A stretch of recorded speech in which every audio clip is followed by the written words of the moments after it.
are we making today? I'm making conillo. Do you know what that is?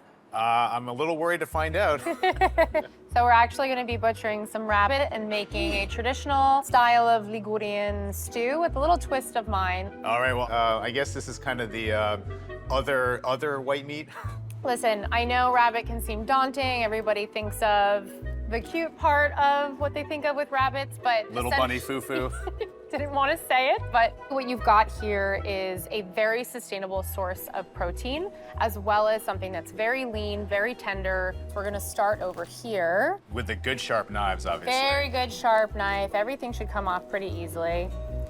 We work with a couple of local farms that have wild, free-range rabbits. This is some real butchery we're doing here today. This is some real butchery. There are a couple Hey, this is where food comes from. Butchery makes you appreciate the quality of the ingredients and also appreciate the animal and its life and everything that it gave to be able to nourish and nurture other people. So you've got essentially like your dark meat, and that is what I'm cutting off right now, which are your legs and thighs. And then you get, you know, the tenderloin part of it, which is essentially like having your chicken breast. And then the remaining part of the carcass is actually going to be made into a stock that we use in the stew. So nothing goes to waste here. Nothing goes to waste. I love that. Yeah.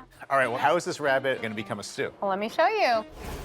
All right, so this is where we're gonna actually be braising the rabbit. Ooh, okay. And I'm gonna put the white meat, and the dark meat with the dark meat.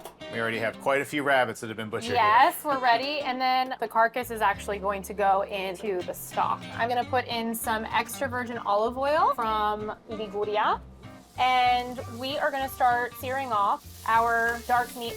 So at Ama, we don't believe in using any industrial seed oils, and it was really important to me not to have an actual fryer. This machine allows me to sear, braise, and shallow fry, which means that I'm only using really good oils or tallow or clarified butter. It means that everything we're doing in here stays as fresh as possible. here.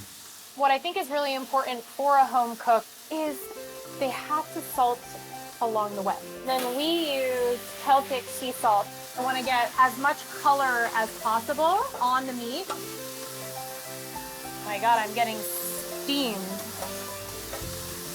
This is what we're looking for. Just a little bit of color that helps bring out the flavors. And then I'm gonna start taking everything out.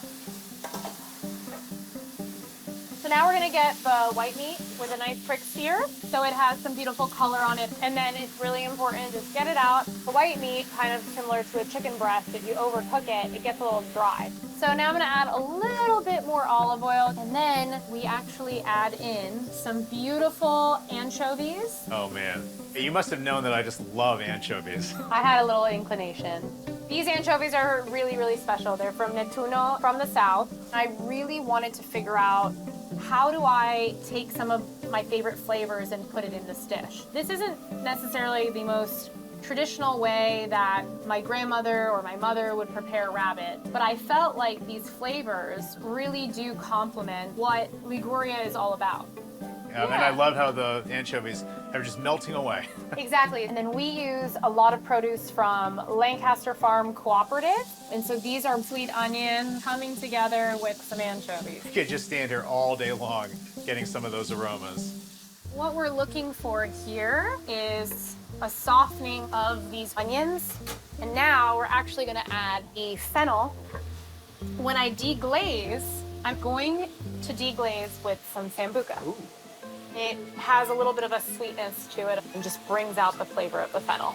I'm going to turn up the heat just a little bit. All that beautiful brown caramelized bits, those are all coming up now and Yeah. joining our stew party. Everything is coming together. Right now we're gonna focus on braising the dark meat. Just mixing everything together. So now I'm gonna add these beautiful tomatoes. Now these are the olives. Don't love olives as much as anchovies, but I know they're gonna be delicious in this dish. It somehow brings it together. I've tried this dish without olives, and it's just not as good. All right, so we strained some rabbit stock. We're just gonna put enough stock in to cover. So the next step, to be able to cover this up and let it braise. So Seth, this is now going to braise for about an hour or so until the dark meat is tender. Then we'll add in the white meat. After we ladle it into the plate, we put a little bit of fresh chervil and some toasted ancient grain sourdough that we make in-house. And then the conillo will be ready. All right, chef, I am game to try Oh. this dish. Had to throw that one in there. Had to get that in there. What are we drinking with it? I actually wanted to bring you this martini. In Liguria, whenever somebody's like house has like extra olive branches, people will burn them and it has this amazing scent. So my husband and I were like, how do we capture that into a martini? So we make this a dirty martini and then we smoke it with olive branches. Oh, there To we get go. that. So this is perfuming the air here in the Navy Yard, just as it does Yeah, back home in absolutely. Liguria. All right, well, cheers to that, chef. Cheers. Unique, flavorful, and very, very smoky. I like that. All right, well, it's rabbit time now. Conillo time. Very Conillo. excited for you to try it. So use your spoon, try a little bit of the broth. But yeah, dive in. The flavor is a little sweet, a little salty, has all these really nice notes to it. You can see the meat just falls right off the bone. Oh, it certainly does. That is outstanding. Thank you. The bread is, in Italy, you always have a little bread for scarpetta. So Okay. there is a little bit of our ancient grain sourdough. You can just use that to enjoy the sauce. Do you have a lot of rabbit skeptical folks who you've converted with this dish? Yes. And they're like, I don't know about this, but I'm in the mood for a stew. And we're like, just give it a try. And I think 10 out of 10, we've never had somebody send back the dish. Hey, Seth here. If you want to discover more of the incredible restaurants in the DMV, hit subscribe. Thanks for watching Signature Dish.